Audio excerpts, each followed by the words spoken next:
Menurut Madegami Sandi Untare, terdapat sejumlah sarana upakara yang digunakan saat sugihan Jawa. Di antaranya untuk bangun-bangunan yang dianggap utama seperti Padmesana, Meru, Sanggah Kemulan, Taksu, Pengijang atau Penunggun Karang, dan lain-lain.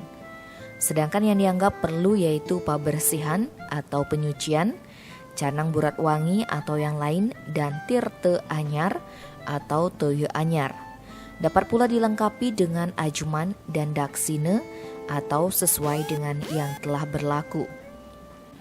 Sedangkan untuk pelinggih yang lebih kecil diperlukan sarana canang burat wangi atau yang lain sesuai dengan apa yang telah berlaku.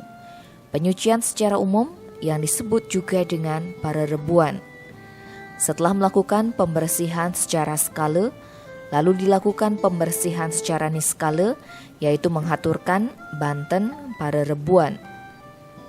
Bila hanya membuat satu soroh banten parerebuan, hendaknya diusahakan mempergunakan ikan, ayam, atau itik, dan terlebih dahulu dihaturkan di Padmesana.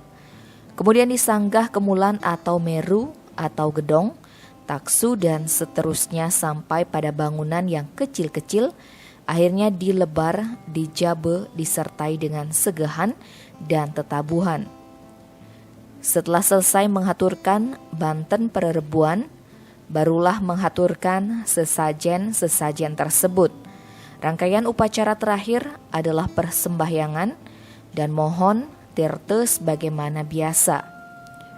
Hari Raya Sugihan menjadi rangkaian dalam perayaan Hari Raya Galungan karena dalam memperoleh kemenangan dharma atas adharma diperlukan perjuangan.